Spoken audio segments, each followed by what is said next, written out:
This is the first part of worker allocation. As you can see, this is the interface. It's a dashboard that the shop floor manager will see and will manage every day. So I'm entering as a shop floor manager, a team leader, okay, a supervisor. I have different sections here.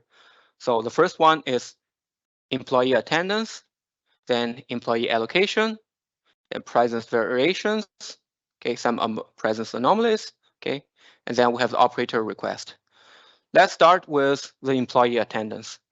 This is a picture, or this is a dashboard which tells me who are all the operators that are present physically today in my factory, in my area. And here I have, in this case, we have 3 operators which are absent. Okay. If we click on this, on the operator, we see that, okay, he's absent for the whole day. And here we have also, let's say, a view of the future absence. So I can, okay, monitor what happened. It could be because that he's absent for illness, for example.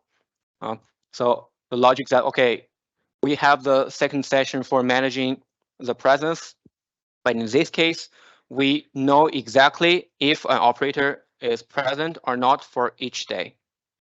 And here we also have a particular situation of partial absence. So the operator is absent from 13 to 14 today. Okay. With this information in hand, what I would do is to every day I would do the let's say the operator allocation. So this is a page where I manage the allocation of operators. Well, in my case, I have 3 lines. Okay, I'm now concentrating on this first line. Okay, Minerva. Okay, here are all the production schedules. Let's say the production sequences that I need to produce today.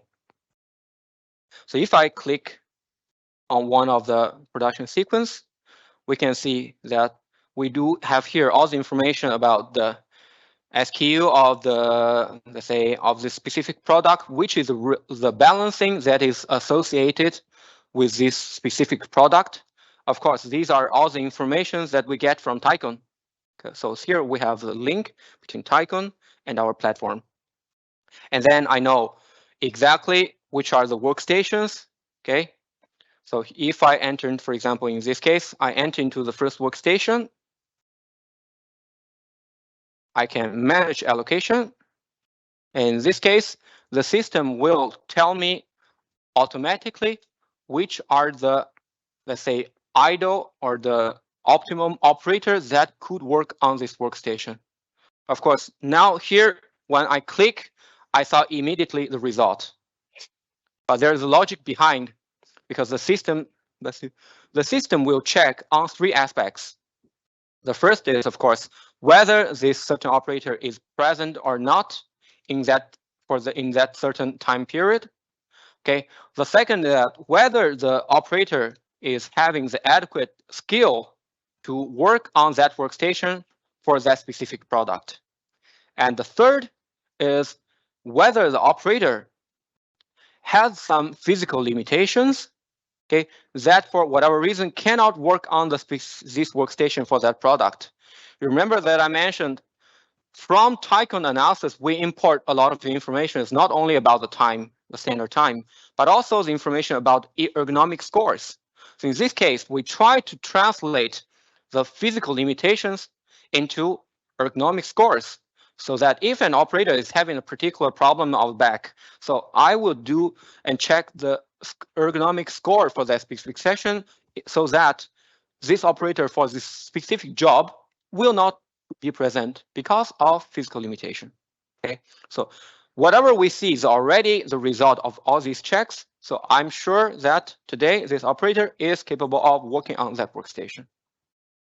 So I can just click, and then I can allocate this operator. Now you see that the first workstation is already assigned to that specific operator. Of course, I don't do this kind of manual allocation one by one, because normally for a certain product, for a certain balancing, I would have a kind of default operator that works more or less always in that workstation for that working for that specific balancing. So what I can do is I can click here, apply default allocation. So here for this one balancing, I have this default allocation. I can just apply my default allocation. So here I can see for each workstation, which is the default operator. Of course, this default was based on previous check, the first initial allocation that I have checked already, who is eligible to work on that workstation. I can just confirm. Okay. Once I confirm the allocation, you can see this line. This for this production batch, it used to be yellow like the second one. Now it becomes green, which means now I'm okay. So every workstation is covered by the correct operator. And then I do the same thing for a second.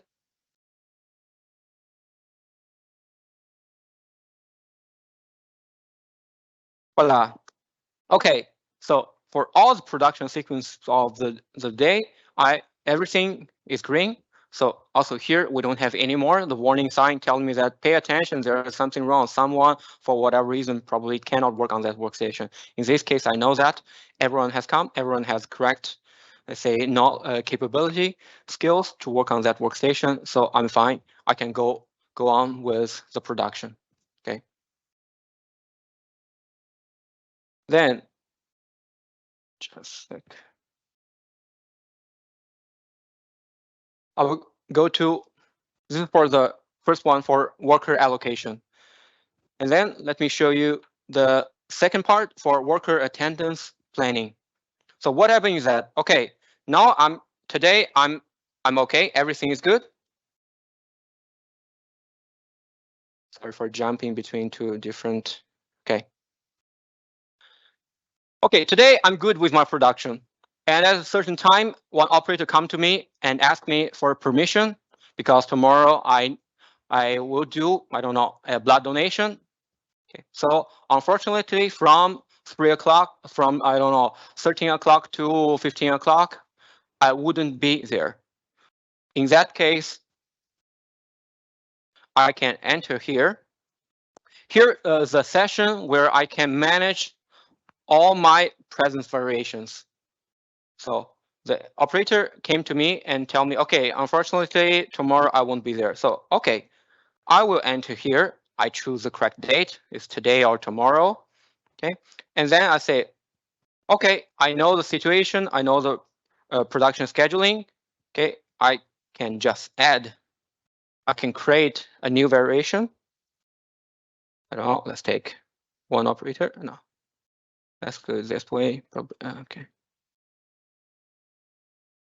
Let's go probably for tomorrow. So looks more realistic. Okay. So tomorrow, one operator, I don't know, let's take him, asked me that I need to be partially absent. Okay. So here I have the possibility to choose between full absent, pre-authorization of extra hour because I know that I have some production problem or some extra training whatsoever. So I can predefine a say extra time or a partial transfer to another line, okay, to another cost center. I can, in my case, example that I made up, partially absent. Okay, so I choose that he's partially absent, and then of course here I have different reasons for why I would be partially absent. This is just one example from one company that we have implemented it. And let's choose blood donation, for example. So here I have the information about his scheduled work shift. So from 8 to 17, I can insert here that, okay, from 13:00 up to 14.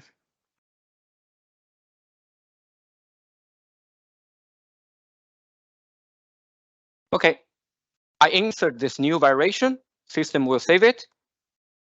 Okay, I saw it here.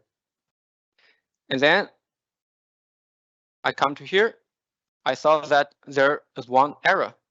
Okay, because here I saw that if I go and click, I saw that first workstation is not anymore green because this operator had some issues so that for that day, for that specific time, he won't be present. So what I do is I can click and the system will automatically propose me a potential substitution. Okay, so I click on it. So I substitute it with let's say eligible operator, and then I'm back to normal again. Of course, here we have also the possibility to connect to for example, in Italy, we have the national, say, safety working institution that whenever I have a sickness, even I go to the doctor and the doctor will somehow send automatic information. So the company can receive this information, and then of course in the presence management part, I will receive a notice telling me that for that day, certain operator wouldn't be present. Okay, and then I have the part for this one. Probably it would be faster. So I have the presence tracking and notification. So at the end of each shift, let's take it, for example, yesterday.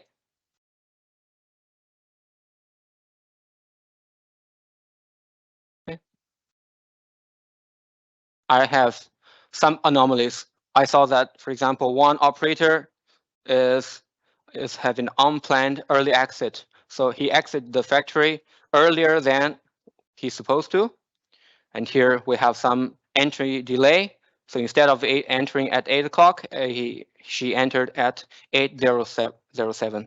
Okay, here I have the possibility to confirm that it is correct, okay, or to reject. For example, I have here also unauthorized overtime. So this operator is having 31 minutes of overtime, which was not planned by the system, but it could happen that I, as team leader, at the last minute decide for a production problem. I ask him to do an extra hour. Okay, so I can immediately after every shift receive all these anomalies and try to justify them. Okay, and this information will also be sent to the HR so that they will have updated correct presence situation. Yeah, and the last one is a dashboard for the KPI. Okay, for the dashboard of KPI, we have here, we can choose the plant. Okay, let's choose, for example, yesterday. Okay, I choose my plant, my line. So here I can see all the indicators, what happens for yesterday. So I have a labor performance of 99%, first pass yield of 87% whatsoever.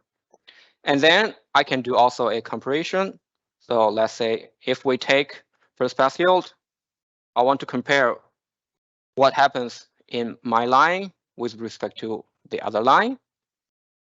Okay, here I see a trend of the let's say in this case, the first pass yield between the two lines. And then of course I can also cross check, okay, for one specific line, the two indicators they are correlated or whatever. So I have the full control of what happened in my factory. Okay. Okay. Now I finished my demo. Thank you very much.